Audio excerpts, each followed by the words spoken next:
Installe-toi. Oh. C'est trop dur. C'est pas Attends. palpable. Je crois On que va je y vais me arriver. retourner. Attends, je vais me mettre assise. Attends, au pire, je me mets dedans. Ok. Prêt?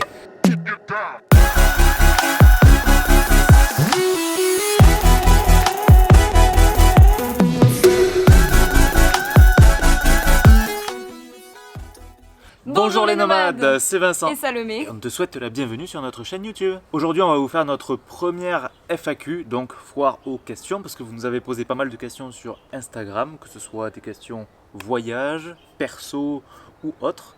Et donc du coup, on va tâcher à répondre à toutes ces questions dans cette vidéo. Donc, première question. Ça vous tente un passage à Dubaï et aux Émirats en général?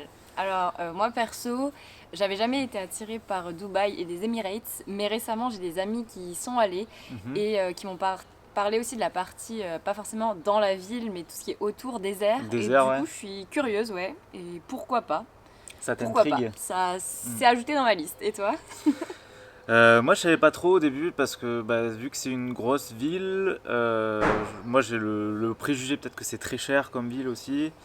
Et je suis pas trop attiré de base par les villes, mais j'aimerais bien voir quand même un jour parce que c'est tellement différent. C'est quand même une ville qui a poussé dans le désert comme ça. Et j'aimerais bien voir quand même par curiosité. Donc, c'est dans notre liste, mais pas de suite, je pense. Deuxième question. Quel pays vous ne voulez absolument pas visiter? Donc un ou plusieurs. Très bonne question. Est-ce qu'il y a des pays où absolument on se dit jamais on voudrait les visiter? Moi je pense pas de mon côté parce que je suis super intriguée. Il y a des pays dans lesquels j'aurais jamais voulu aller, mais je me dis que pour l'expérience et la science, il faudrait essayer. Alors, par exemple, l'Inde, il y avait tellement de monde. Moi je voulais y aller par curiosité, tu vois. On m'avait dit que c'était tellement différent comme pays. J'avais pas une attirance particulière. Et en fait, je me suis rendu compte que j'ai bien aimé. Et du coup, je pense que moi, j'ai pas non plus de pays que je veux absolument pas visiter. Après, il y a des pays qui sont pas en premier sur notre liste, c'est tout, mais franchement, à part ça, moi je reste ouverte. On apprend tellement de chaque pays et de moto qui roule. On n'a pas le droit de sortir. On apprend tellement de chaque pays et de chaque culture que je pense que tout pays est bon à visiter, quoi. Alors, prochaine question, pourquoi ce coup de cœur pour les Philippines? Ah Alors, moi je connaissais. Toi, pourquoi t'as eu un coup de cœur pour les Philippines? En fait, vous êtes nombreux à avoir remarqué qu'on a eu un coup de cœur pour les Philippines. Vous nous demandez pourquoi on parle que de ça et pourquoi on veut retourner, alors qu'on a déjà visité ce pays. Mais si vous y allez, vous comprendrez. Les Philippins sont juste adorables, la culture est incroyable. Ils ont le cœur sur la main. Ils ont le cœur sur la main, les paysages sont à couper le souffle. On a visité des plages de malades, on a fait des tours de bateau où on s'est retrouvés seuls sur des îles paradisiaques. Ben voilà, ça m'a clairement plu, ouais. T'as quand même 7000 îles, là, tu peux faire plein de choses. Et t'as pas que des plages. Alors, t'as des plages magnifiques, de sable rose, noir, blanc, tout ce que tu veux. Des couleurs d'eau pas possibles. T'as un peu tout ce que tu veux. Tu peux faire des treks, tu peux faire t'as des rizières, t'as un peu de tout, quoi. C'est bien sympa. Si vous n'êtes jamais allé aux Philippines, je vous invite à juste jeter un petit coup d'œil à notre playlist sur toutes nos vidéos de Philippines là, parce que je pense que vous allez vous imprégner du lieu et avoir envie d'y aller. Voilà. Le coût de la vie est relativement bas. Tu peux faire pas mal de choses. Donc, on a quand même un pouvoir d'achat qui est très fort là-bas. Donc, c'est encore. C'est ce que j'allais dire, mais quelque en chose de général, plus, quoi. c'est vrai que dans tous les pays d'Asie, mais aux Philippines notamment, c'est simple, tout est simple, c'est-à-dire de se déplacer. On loue un scooter, on se déplace par nous-mêmes, on dépend de personne, et c'est aussi cette partie qu'on aime beaucoup. Et les Philippins, on les remarque de suite dans le monde. Ils viennent nous voir, de suite ça discute, ça parle, ça chante, ça passe de super bons moments ensemble. Et tout est archi simple en fait. Il n'y a pas de jugement des autres, il y a pas de... Personne n'est gêné de quoi que ce soit. Enfin, tout le monde vit simplement et naturellement et c'est super agréable. Ouais, je suis d'accord. Quel prochain pays voulez-vous visiter? Alors, pour Alors en ceux ce moment, qui c'est un savent, peu compliqué. donc là, on est actuellement en confinement comme tout le monde. On est en France, mais on avait un voyage de prévu aux Philippines Oui, début mars. on devait Voilà. y repartir pendant 2 bons mois. Ouais. Voilà, donc ça reste toujours sur nos plans de partir aux Philippines prochainement. Mais sauf que le prochainement, il a complètement changé parce que ce sera sûrement vraiment en fin d'année, puisque les frontières ne seront pas ouvertes de la même façon prochainement. Il y a le chat qui mange de l'herbe. Du coup, dans un premier temps, ouais, on va plutôt se balader en France, je pense, Ouais. ou Europe pour voir ce qu'il y a aux alentours. Et puis ensuite, on ira un peu plus loin, du genre Philippines ou autre. Et ensuite, pour 2021, on va très sûrement aller en Amérique du Sud parce que c'était dans Ouais. notre liste pour le tour du monde qu'on vient de faire. Et vu qu'on a dû le raccourcir pour rentrer en France, pour voir notre famille et nos proches, et qu'on n'a pas pu repartir, eh ben, on le fera sûrement en 2021, ce voyage. Exactement. Est-ce que vous vivez de votre passion pour les voyages? Vous êtes nombreux à nous poser la question. Souvent, comment on gagne notre vie? Est-ce qu'on vit de nos voyages? Alors la réponse est pas encore totalement. Pas encore. On est en train de développer tout notre business autour du voyage parce que c'est vraiment notre but. Mais on ne vit pas encore pleinement de ça. Mais ça commence. On gagne un peu d'argent grâce à notre chaîne YouTube, sur laquelle tu es en ce moment. D'ailleurs, tu peux t'abonner parce que ça nous aide beaucoup pour continuer à faire des voyages comme ça et t'amener partout, à droite, à gauche dans le monde. Et bien sûr aussi te donner des conseils pour que tu puisses voyager à ton tour. On gagne aussi un petit peu de sous grâce à notre site web nomadfrance.com, sur lequel on te met plein de conseils voyages et des destinations pour que tu puisses savoir quoi faire que si tu voyages, quoi. Et ensuite, via Instagram, on fait des collaborations parfois avec des hôtels ou autres. Alors là, pour le coup, on ne touche pas d'argent, mais ça nous permet de ne pas payer des nuits dans certains endroits, ce qui peut être cool aussi. Alors, comment planifier son voyage? Première chose à faire, tu vas sur le blog de Nomad France et tu regardes les destinations et tu regardes où est-ce que tu as envie d'aller. Non, en vrai, tu peux aller sur n'importe quel blog, n'importe quel site, n'importe où en fait. Il faut que tu choisisses d'abord un pays dans lequel tu as potentiellement envie d'aller, qui correspond à ce que tu as envie de faire, si tu as envie de soleil, si tu as envie de montagne, de randonnée, de farniente, de ce que tu veux. Il y a des pays qui sont plus propices que d'autres pour ça déjà. Ensuite, une fois que tu as ton pays, tu vas te renseigner un petit peu dessus pour savoir si tu as besoin d'un visa, comment ça se passe pour le coût de la vie, etc. Les billets d'avion, quelles destinations ils font, combien d'escales, combien ça coûte, si c'est dans ton budget. Et ensuite, tu te renseignes un petit peu plus sur ce que tu veux faire là-bas. Mais tu as quand même tout un travail de recherche en amont pour savoir si le pays va te plaire. Et ensuite, ouais, faut que tu organises ton budget pour pouvoir partir là-bas, quoi. Si tu veux, j'ai rédigé un article sur le blog Nomad France qui concerne la préparation d'un tour du monde. Alors, c'est pas pour tous les voyages, mais clairement, ça reprend quand même toutes les étapes pour préparer un voyage. Donc, tu peux y faire un saut, c'est vraiment important. C'est vraiment important. C'est très important. Non, donc, tu peux y faire un saut, c'est vraiment intéressant pour n'importe quel voyage. Alors, question, j'ai 16 ans et j'aimerais partir quelques mois à l'étranger, mais ça coûte trop cher. Avez-vous des conseils? L'un des premiers conseils moi qui me vient en tête, c'est que tu peux faire ce qu'on appelle être au pair. C'est en gros tu vas dans une famille à l'étranger, tu y passes un certain temps, ça se compte en semaines ou en mois comme tu veux. Et en fait tu prends soin des enfants et de la maison de la famille. Tu deviens comme un membre de la famille et tu vas juste aider dans les tâches quotidiennes, que ce soit pour s'occuper des enfants s'il y en a ou voilà, s'occuper dans les tâches quotidiennes. Les avantages, c'est que tu voyages, tu apprends une nouvelle langue. Souvent, c'est pour apprendre l'anglais, l'espagnol, peu importe où tu pars. T'es logé, t'es en sécurité. Et tu as souvent un peu d'argent de poche. Aussi, tout ça, ça dépend un peu des parents. C'est comme ça dépend des familles en fait. Ça dépend de la famille sur laquelle tu tombes et où tu veux aller aussi. Ouais. Mais c'est une super opportunité pour voyager et découvrir de nouvelles cultures. Voilà. En étant jeune, ouais. Et ensuite, je pensais à un truc, c'est tu peux aussi faire des missions humanitaires. Tu as des organismes qui te permettent de partir à l'étranger. Où là, pour le coup, t'as pas à payer pour ces missions humanitaires et tu peux partager des moments forts avec les locaux. Et en plus voyager en immersion totale dans un pays pendant un mois ou la durée que tu veux. Ouais, c'est vrai. Alors question suivante, comment vous êtes-vous rencontrés? On s'est rencontrés dans mon appart. Hein. Non, pas du tout. Non, on était dans la même école d'ingé. En fait, on a tous les deux fait maths spé. Et ensuite, on est allé en école d'ingénieur à Paris. Et on s'est rencontrés en école d'ingé. Quand je lui ai proposé de faire une soirée pour qu'on apprenne tous à se connaître en début d'année, quoi. Et on est devenus amis. Et après, ça a dégénéré avec les années, en gros. Plus avec affinité et avec années supplémentaires. Exactement. Je kiffe votre couple, en tout cas de ce que vous en montrez. Depuis combien de temps ça dure? Déjà, merci. La belle aventure.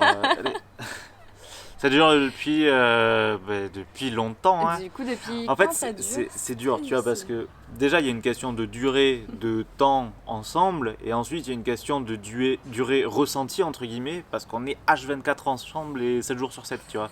Et ça, rien que passer une année H24 ensemble et 7 jours sur 7, c'est l'équivalent de 10 ans, tu vois, avec quelqu'un d'autre. De temps en couple, ça doit faire Ça doit faire 2-3 ans 2-3 ans, ouais.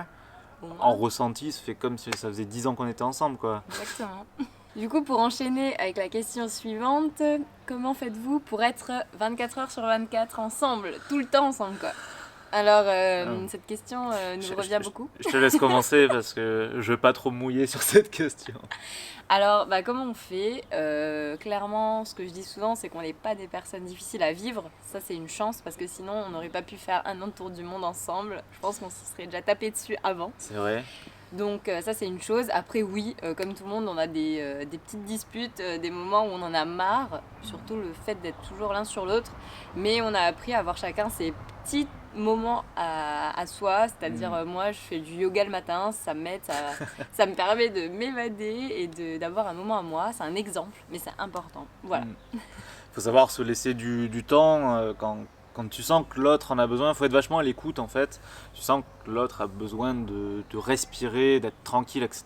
Ben, toi tu vas ailleurs, tu fais un footing, j'en sais rien, tu vas dans une autre pièce et tu te laisses un petit peu respirer et puis ensuite tout est normal quoi. Mais sinon ouais c'est plutôt agréable au quotidien. Ouais. Ça va. Oh c'est mignon ce que tu dis. Question suivante, est-ce que c'est pas trop difficile l'intimité en voyage qui peut un petit peu être avec le H24 ensemble? Ouais, alors bah moi je pense notamment à l'Australie parce qu'on a fait un road C'est là où trip en c'était le plus Australie. compliqué, ouais.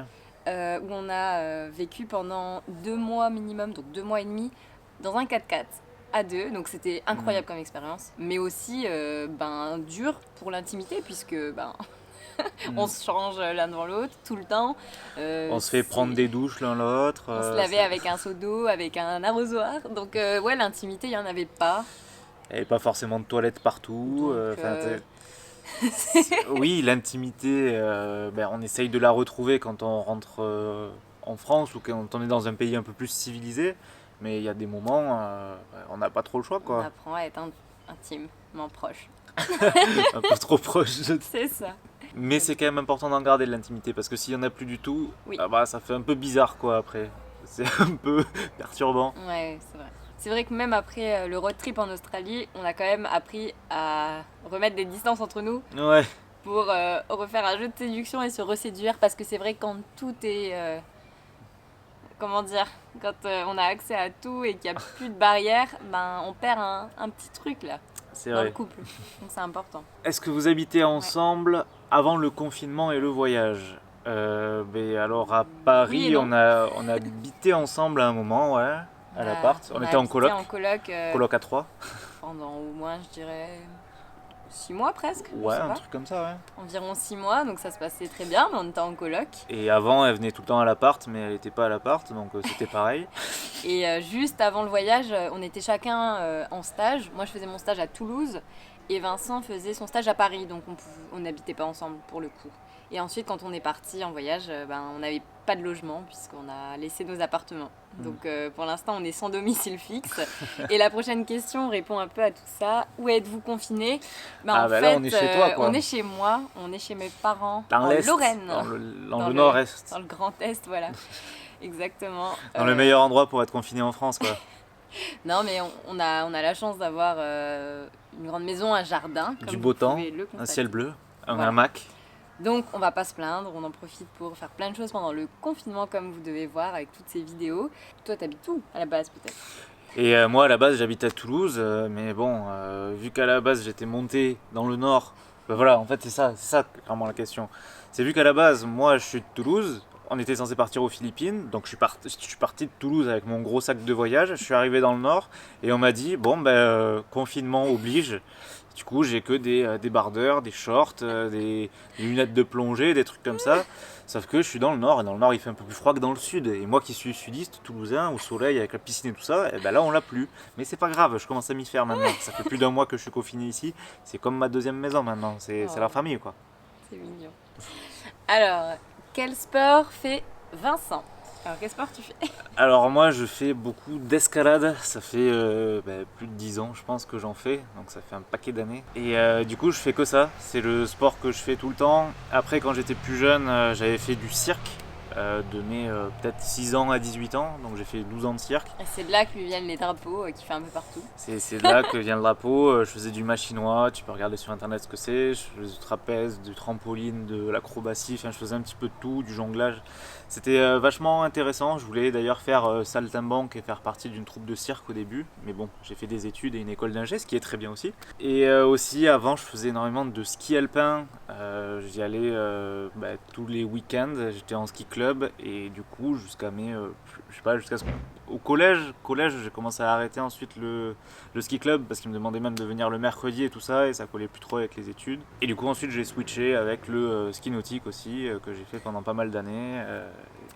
Et à chaque fois je suis fan de sport, je prenais un bon niveau et ensuite à chaque fois j'arrêtais dû aux études ou autre. Mais bon, c'est comme ça, j'ai fait mes études avant le sport mais je continue et maintenant c'est ma passion de faire de l'escalade et c'est ce que je préfère. Du coup, est-ce que vous vivez d'Instagram, YouTube? Les sous de vos études auront donc servi à rien? Alors, très bonne question. On y avait déjà partiellement répondu avant. Oui. Du coup, non, comme on le dit, on ne vit toujours pas d'Instagram 100%, et de YouTube à 100%, même Et si on aimerait est-ce bien. que les sous de nos études nous ont servi à rien? Alors, c'est aussi un peu la question de nos parents, je pense. Déjà, j'ai envie de dire non, Non. parce que sinon on ne se serait pas rencontrés. Oh, ça y est. Ensuite, non, parce que c'est ce qui nous a permis de nous construire. On a quand même tout un raisonnement scientifique derrière. On a eu toute une culture, toute une éducation qui a été faite. Tout ça, c'est des acquis. C'est pas parce qu'on travaille pas directement dans le domaine de l'ingénierie qu'on n'a rien fait avant. On a quand même fait énormément de projets. On a acquis énormément de connaissances, de façons de raisonner. Et ça, c'est bien aussi. Et c'est ce qui nous a permis aussi, dans notre école d'ingénieur, de partir à l'étranger. Et moi, j'ai fait 6 mois en Afrique du Sud et 6 mois en Thaïlande. Moi, j'ai fait 6 mois en Suède et 6 mois aux Pays-Bas. Voilà. Et c'est ça surtout qui nous a donné la passion du voyage et ce côté bilingue qu'on a maintenant, quoi. On se débrouille partout et voilà, c'est grâce à tout ça qu'on veut partir en voyage tout le temps maintenant. Donc il y a cette partie et il y a également le fait que oui, pour l'instant, moi je veux vivre du voyage, c'est mon challenge. Mais rien ne me dit que dans quelques années, je sais pas combien, je vais me reconvertir pour faire quelque chose dans le domaine de l'ingénierie. Franchement, je me ferme pas de porte, vraiment, pas du tout. C'est toujours des acquis et on peut toujours en faire quelque chose et c'est ça qui est bien, quoi. Quel drone utilisez-vous? On utilise le drone Mavic Pro. D'ailleurs, le lien est dans la description si tu veux voir. Quel matériel vidéo utilisez-vous? On utilise beaucoup de choses. On utilise un appareil photo, un drone, une GoPro. On utilise pas mal de choses. Plusieurs objectifs. Il y a tous les liens de notre matériel en description de cette vidéo et je vais sûrement faire une vidéo pour parler de tout mon matériel photo et vidéo et tout ce qu'il y a dans mon sac photo parce que vous êtes plusieurs à me l'avoir demandé. Redites-moi si ça vous intéresse vraiment ou pas, mais je vais sûrement vraiment faire une vidéo comme ça et là vous aurez toutes les informations beaucoup plus détaillées pour les puristes qui veulent savoir vraiment qu'est-ce que c'est. Exact. Quelle est votre bière australienne préférée? Dédicace Carlos. Alors ça, c'est comment elle s'appelle déjà la Panhead. La Panhead. C'est une IPA. Elle est vachement bonne. Elle est délicieuse. Alors c'est pas la moins chère, mais qu'est-ce qu'elle est bonne. Ça nous a sauvés à plusieurs moments, à des moments de crise quand on avait crevé le pneu de la voiture ou autre, une petite Panhead et là on était bien. Sous la voiture à changer la roue, etc. Parfait. Bon, ne buvez pas en conduisant, là on a juste bu une petite bière, c'est pas non plus énorme sur une durée de 1h30 pour changer une roue, ça va. La consommation d'alcool est dangereuse pour la santé. Pas d'alcool au volant, mais une bière fraîche quand t'es à 50 degrés sous le soleil et qu'il n'y a que de la terre autour de toi et qu'il n'y a personne qui passe et que t'as crevé, ça fait vraiment plaisir. Comment peut-on voyager éco-responsable ? Alors c'est vrai qu'en ce moment on parle énormément du climat, d'environnement, d'écologie, ça. D'écologie. Voyager éco-responsable c'est quoi? Alors oui, on prend énormément l'avion, c'est vrai. On n'a pas pris le parti de voyager seulement entre guillemets en stop, en train, etc. Mais déjà si vous voulez voyager éco-responsable, il y a toutes les solutions qui s'offrent à vous de plutôt privilégier le train, de privilégier les voyages aussi plus proches de chez vous, c'est-à-dire découvrir d'abord son pays. Je sais qu'il y a d'énormes voyages incroyables qui sont en train. Nous, pour l'instant, on n'a pas encore testé tout ça. Il y en a qui font même des voyages en vélo, etc. À vélo, donc c'est plutôt le point de vue, déjà le moyen de transport.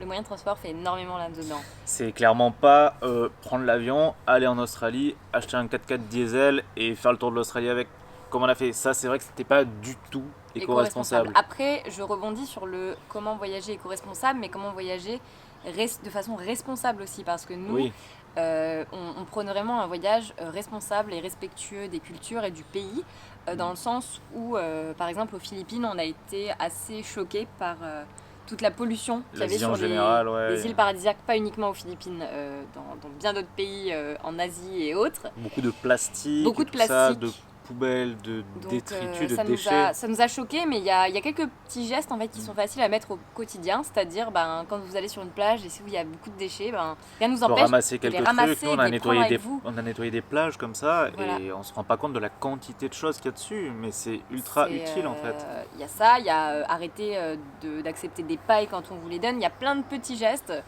qui permettent en fait de voyager de façon plus responsable. Alors et la dernière question, par où commencer quand on se lance dans un projet? Quelles sont les étapes? Alors un projet ça peut être vraiment divers et varié, ça peut être à la fois se lancer dans la culture d'un potager, que partir en tour du monde, que Apprendre une langue. voilà, que faire un projet avec différents étudiants pour faire Ouais. un Alors, taf d'ingé ou autre, Nous, n'importe. on a beaucoup évolué là-dessus et on a compris que pour mener à bien un projet, il fallait vraiment mettre des objectifs et des actions pour réaliser ces objectifs en face. C'est ça. C'est-à-dire qu'il faut concrètement se dire, voilà, dans, je ne sais pas, 6 mois, par exemple. Quel est ton but global à court terme, à moyen terme et à long terme? Quelles sont les étapes que tu veux faire pour les réaliser?